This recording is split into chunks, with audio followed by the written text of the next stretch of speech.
What's going on, Jets fans? Welcome back to another video here on Pig City Hockey. Now today I thought it would be fun if we start talking about the trade deadline, because it's actually a very interesting conversation point for the Winnipeg Jets this season, because in the past, the Winnipeg Jets, when they first came into the league, we all know they weren't a really big trading team. They obviously made the big Evander Kane swaps and some minor deals here and there, but they were never really a deadline active team.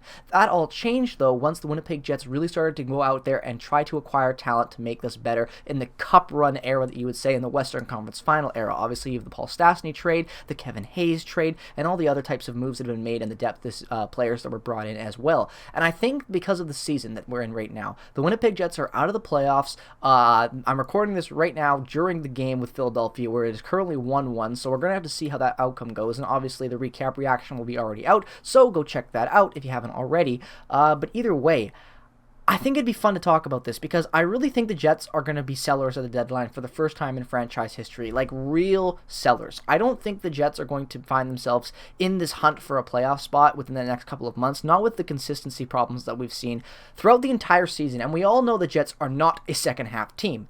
So let's just jump into this and start talking about the most tradable assets that the Winnipeg Jets have. Now, obviously, we're not going to be talking about Blake Wheeler and Mark Scheifele because, one, Blake Wheeler's contract is an albatross and is impossible to move and without giving up assets, and I don't think that's the smart decision right now. If you're honestly asking me, and I know a lot of fans might differ with this opinion, you just keep Blake Wheeler. You're not going to be able to move that contract without giving up assets, and when you're trying to do a small kind of soft rebuild / retool type situation that we find ourselves in right now, giving up assets is stupid. So just ride out the captain. You know, he's not terrible, he's not great, but either way, I still love Blake Wheeler, and I don't really want him off this team. I just want that contract off the books. So we're getting that off of the way. Mark Scheifele, and then on that side of things, you all know Mark Scheifele, we either trade him or we don't trade him. It's just such a complex situation right now, so I'm not touching those two. We'll save those guys for another video down the line if we get to that point. So let's talk about the expiring / kind of talent that we have that I think is valuable going into this trade deadline. And we're going to start this off, which in my opinion is probably one of the more valuable players that we have,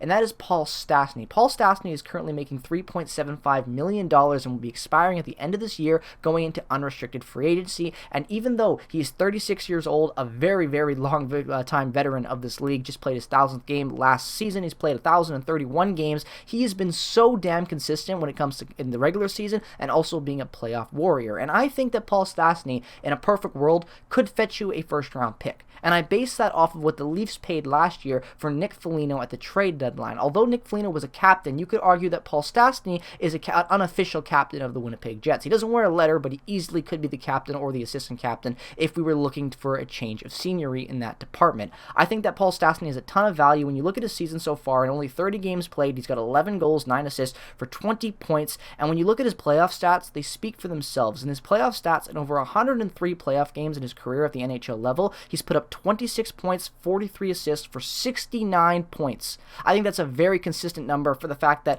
he hasn't been on a lot of deep teams in the playoffs. The deepest he ever went was with St. Louis in 2015-16, and then with the Winnipeg Jets and the Vegas Golden Knights when he obviously with the Western Conference Final run, and again another Western Conference Final run with Vegas. So he has seen and played in a lot of important games and series, even in the last 5 years. I think he brings a ton of value. A team like Toronto, a Tampa Bay, a younger team, maybe even a Carolina, any of the top teams. Hell, I also think that Florida would be a great fit for Paul Stastny with the leadership that he would bring to that club and the inexperience that they have of advancing past the first round. I think Paul Stastny has a ton of value in that department, and in a perfect world, he would get you a first-round pick, if not at least a second or a decent prospect. And I think Paul Stastny, even though I love him and want him on this team, I think he's more valuable this year as a trade asset than trying to keep him around, signing him after this year potentially, because I don't see the point in that either. I think it makes sense to dump Paul Stastny, and that brings us over to the other interesting side of this coin when it comes to the trade deadline, and that is going to be Andrew Copp. Because Andrew Copp, we all know and love him. He's been with this team since he was drafted back in 2013 in the 4th round. He's been so consistent for us. He's been a great depth player. In recent years, he's obviously jumped up in scoring and been a good top 6 option for us, at times even a top-line player.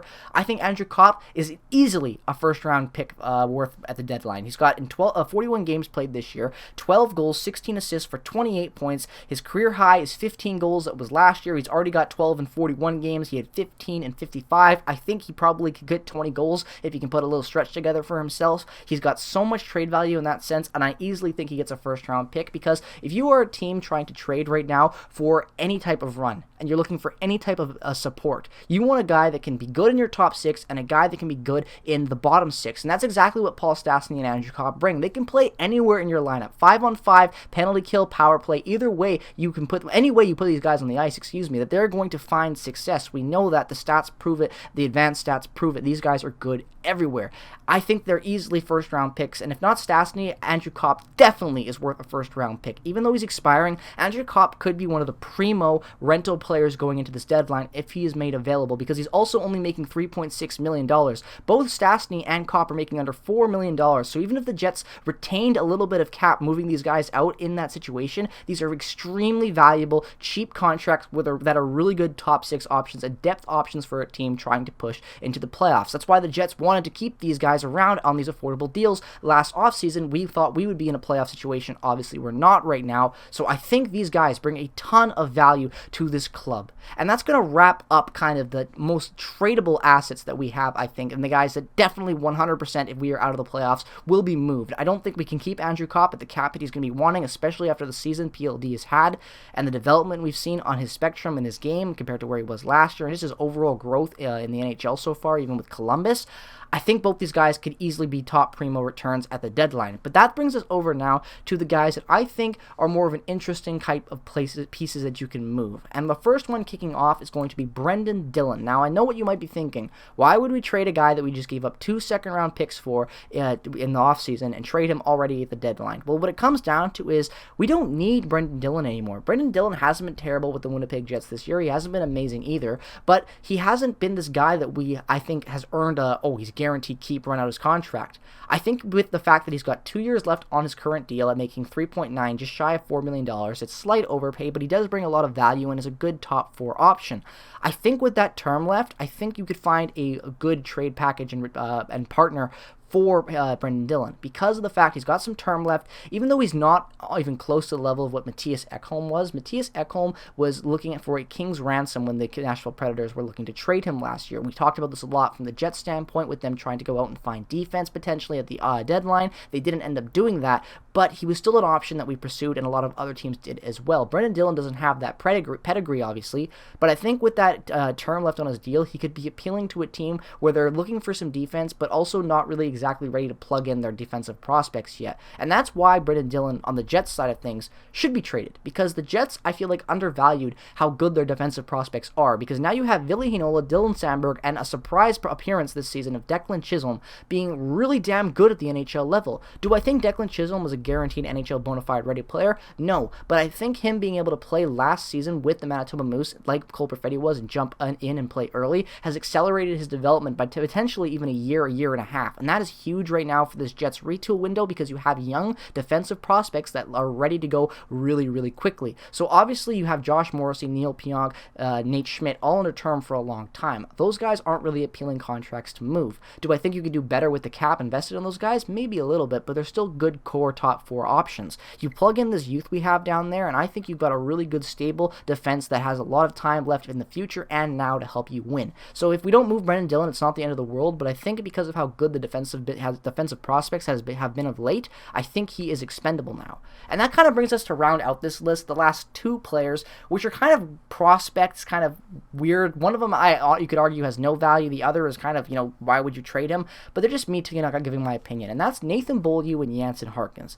Now, I'm not going to go in depth about Nathan Beaulieu. You guys know my opinions about this guy. I've not been a fan of him. I don't know why we've kept him around this long. He's obviously on an unappealing contract, too, at $1.25 million for the rest of this season. But I think if there's some team out there looking for like an 8th defenseman, I think Nathan Beaulieu is a damn good 8th defenseman. The fact that the Jets use him as a regular, top 6 guy for that core is what I don't like about his game. I think if you plug him in as an extra on a playoff run, I think that he could bring some value and even at least fetch a 7th round pick or a 6th round pick. And if you can dump Nathan Beaulieu and even retaining a little bit of contract for like a 6th or 7th with the way that the Jets have been able to draft in the past, I think that's a win. Bring in any assets that you can, and Nathan Beaulieu, we don't need him. Plug in a younger guy, move him off, maybe give him a chance with a playoff run. I don't really care, but I think that it just makes more sense to give these guys experience for the rest of the season and moving out in a guy like Nathan Beaulieu, even though it's probably unlikely you find a trade partner because of how mediocre and how kind of not really valued he is at the NHL level. And with Jansen Harkins, I don't know. I like Jansen Harkins. Obviously, I've talked a lot about him in the past. I think he's good, but I think we've got younger players than him that have more potential for the role he currently plays in. He's played 40 games this year and only put up 7 points. I would like to see that increase. He's got 4 goals, which is nice, but again, 7 points. His point total for his career in 95 games is 16 points. I haven't seen a lot of growth from him. He's kind of just stayed the same, just getting a little bit more opportunity scoring-wise with his line mates. So I think if you move him out or bundle him up, maybe you can, I don't know, there's just a way that Jansen Harkins, if we keep him around, I think he's just going to, be there. So you don't have to move him, you don't have to trade him. I like Jansen Harkins as a team, I'm not going to complain. I just think that there might be some value there with tying him up with maybe like a Copp or even a Nathan Beaulieu or something like that. Like, I don't know, because Harkins is good depth. I just don't think that at this point where the Jets are right now that we need another guy like this, because Paganski's playing the same way that Harkins is. Donato plays the same way and is older and cheaper. I just don't see the point of keeping around this guy that's most likely not going to really improve anymore, and where we have younger guys that can already kind of plug up his spots the next couple of years. Because remember, we got a lot of good, interesting prospects on the Moose and coming into the Moose's system within the next few years. So the Jets have a lot of options in the prospect cabinet. We know that. I just don't think Harkins is the best fit for the future. So with all that being said, let me know what your guys' thoughts are on the Winnipeg Jets heading into the trade deadline. If you're a fan of any other team in the NHL and you look like you're going to be buying at the deadline, what are your thoughts on who the Jets might potentially have available? Would you like to see a trade be made with your team? Honest to God, if I'm thinking about it, I think with Toronto losing Hyman, I think that Copp and Hyman have very similar games. If I'm Toronto, I think Copp is a perfect rental for that team. He's nothing crazy, and again, he brings more value than a Foligno did at the deadline. I think that he could be a good fit for Toronto, and I can't believe I'm saying that, but I really do think that. So let me know your guys' thoughts down in the comment section below. As always, make sure to subscribe, like, follow me on Twitter and Instagram, and check out all the other affiliated links down in the description below. Comment your thoughts, subscribe if you're new, and without any further ado, have a great rest of your day. Peace, love, and positivity as always, and go Jets go!